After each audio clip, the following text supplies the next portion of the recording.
Your dream life starts now. Now, I'm not saying that what you want right now is going to come true tomorrow. But what I am saying is you are the co-creator of your own life. And we're going to talk about how you can start making changes to live the life you've always wanted. So welcome back to the Queen Rising podcast, and I am your host, Misty, and I have been a health and life coach for women since 2015, on and off, and I'm going to tell you about the process of everything. This is what started everything. And when I started making these changes in my own life, and I started showing up with more energy, more joy, more vibrancy, a lot of other people started to notice and they wanted to know what I was doing.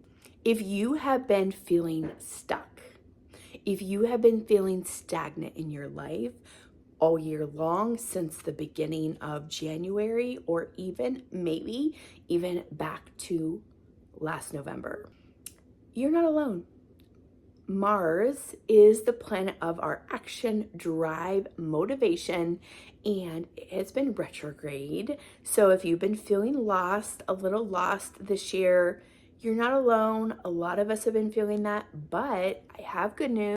Mars, it has been direct, and it's been in Cancer, which Mars in Cancer is not great, but it will be moving into the sign of Leo, and Mars definitely loves to be in Leo. Mars rules Aries, and if you didn't see my last video about the astrology of April 2025, you might want to go back, and I talk a lot about Aries energy, but Mars rules Aries. Because Leo is a fellow fire sign, Mars also does well in Leo. Now, the last time Mars was in Leo was back in like November, early December of 2024, and I posted a video on TikTok that went viral. And the video was an impromptu video, something I was inspired to make, and it was all about like Leos are feeling unfuckwithable right now. And I had so many Leos commenting, not just Leo suns, but Leo moons, Leo rising, people with Mars in Leo, and they commented like, you are right on the money. Yes, I am, pulling all the stops. I am putting in some hard boundaries. I am no longer putting up with the shit.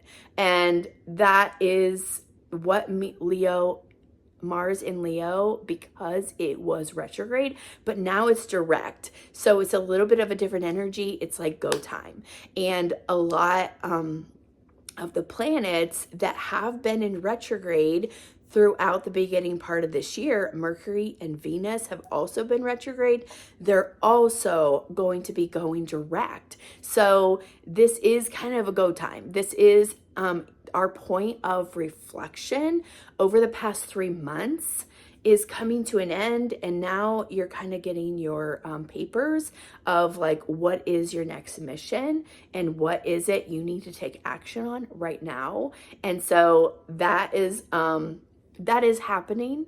So this is a really good time to, really figure out what it is that I want and where do I need to take some action right now. So I want you to start with intention, starting your day with intention.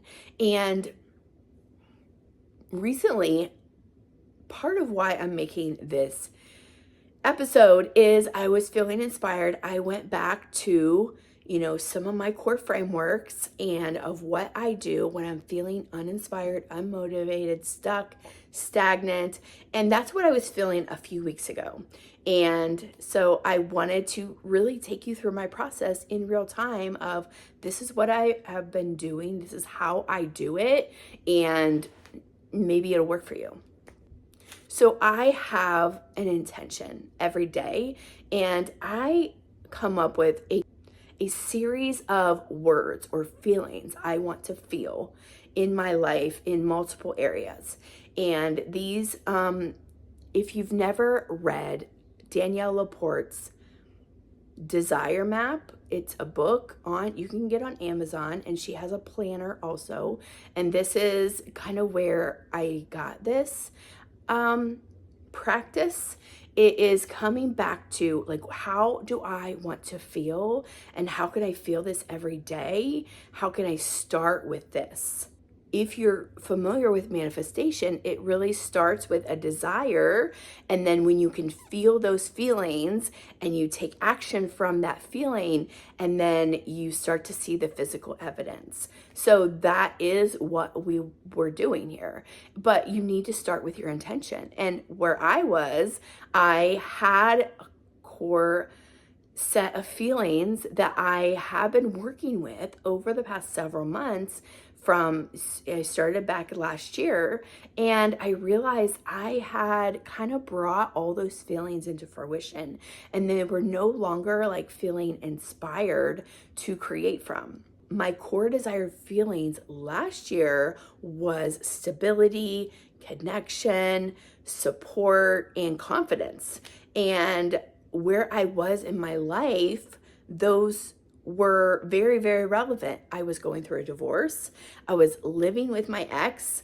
I didn't have the financial means yet to move out on my own, and yet my ex refused to leave. So we were living together for a whole year while going through a divorce, and it was very uncomfortable. You know, he had so many emotions that were coming up. I was not financially stable on my own yet, and there was so much instability happening. I was in a place where I didn't even want to be in the house when he was there. I didn't mind being in the house when he wasn't there, but if he was there, I didn't even want to be there with him because he had so many emotions coming up, and he was obviously bringing out so much of his resentment towards me, and it was just a really sticky situation. And so stability was one of my things I wanted to bring. And so I'm here. I'm divorced. I live on my own. I'm paying my own bills. So I have already created that sense of stability. So I was no longer feeling inspired. And so this is why I was feeling kind of stuck and stagnant. And what I did was I went back to the drawing board, and I went back to say, okay, how do I want to feel? Yes, I could be a little bit more stable, but for the most part, I just wasn't feeling inspired with that feeling of feeling stable or being, having stability. So how you do this is like, sometimes you don't know how you want to feel, but you know how you don't want to feel, right? So you think about all the areas of your life, list them out, from your health, your body, your finances, your career, your relationships, your friend circle, your playtime, your creativity, hobbies, like all the different areas of your life, list them out. And you just come up with a couple words that how you best want to feel. And you'll start to notice a theme that comes up. And from this, these are your core desired feelings. And so I came up with all new core desired feelings. And from here, you just want to be able to feel this every single day. So if one of your core desired feelings is confidence, is not about looking outside of yourself, but it's how do you cultivate that confidence within yourself? What kind of actions can you take every single day, or how can you start your day so that you're already feeling confident and you don't need external validation? Another thing you can do, this is another exercise, is really think about how you want to live. What does your ideal day look like? What is your ideal day? What time do you get up? what's the first thing you do? What are you eating? What are you drinking? You know, are you working out first thing in the morning? You know, what does your ideal day look like? And then you can start to put some of those things into practice. You know, journaling has always been a practice for me ever since, like, I started journaling back in 2014. 2014, when I wanted to lose weight and I realized like the fad diets and the random workouts just were not working, and I wanted to create a lifestyle, I just got out my journal and I started there, and I would write out how I wanted to live my life. And then several months later, like, one of the things I wrote down was I wanted my kids to be my alarm clock. So at the time, I was running an in-home daycare center, and my first kid came at 6:30 in the morning. And at another time, I was even getting up to get my workout in before he came. So you can do the math. I was getting up around 4 a.m. to get to the gym and still be home in time for that first child to come at 6:30 a.m. I was in this place of like, I just wanted my kids to be my alarm clock. I didn't want to have to get up early for any particular reason other than if my kids wanted breakfast or they wanted something from me, then that was okay. But I was just in this place where I was tired of doing for everyone else, right? And I remember when I finally made the decision to shut down that in-home daycare, and I remember waking up and it was like, I woke up to my kids and I remember thinking, wow, this is exactly what I asked for. There is some power here. So having an intention, but the thing is, most people just get up and they're checking their email, they're doing the things they need to do, but they're never really checking in with their own heart of like, am I living the way I want to live? Like, how do I want to start my day? How do I want to live my life? And this is where you can just get yourself into like going through the motions, and then you end up with a life that you never really wanted.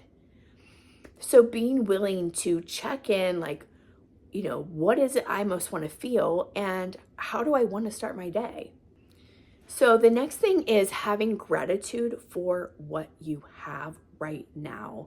Now, I know if you're trying to make changes, and sometimes it's really hard and difficult to be grateful for what you have when you don't actually have what you want, but gratitude is the gold of manifestation. Like, the universe or spirit or God, whatever you believe, cannot give you something new if you're not even grateful for what you have. So you have to come from this place of gratitude.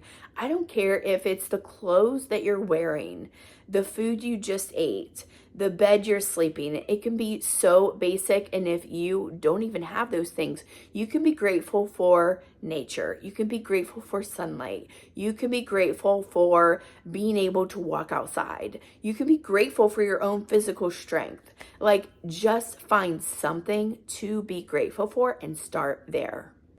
And start affirming with affirmations of how you want your life to be, the feelings you want to have. You know, this started for me back in 2014. I started with my journal. I was writing out the things I wanted. I wanted to be consistent on my diet. I wanted to be persistent and resilient and all these things. Even though I didn't feel that way, I was writing it out every day. And I would write out things like, I'm always consistent on my diet. I always love to work out every day. And guess what ended up happening? I started to feel more consistent with my eating. I started showing up to my workouts with just more gratitude and more excitement. And it all really started with my journaling practice of being grateful for what I was, where I was, and also affirming the things that I wanted to bring into my life. And from that place, that's the place you want to start taking action from. See, a lot of people are taking action without feeling gratitude or affirming what they want or knowing what they want. And they're taking action based on what the world is asking of them. But when you can tune in and take action from the place within that you're feeling grateful, now you're feeling confident, you're feeling like you can take on the world. Now you can take action from that place, and you will find that you're showing up in a different kind of energy. And when you do, after a while, you will start to take notice of the seeds that you're planting, and you're watering every day, and you will start to see the growth in your life. So if you love this episode, I would love it if you hit the subscribe button, and you can tune in when I drop my next video.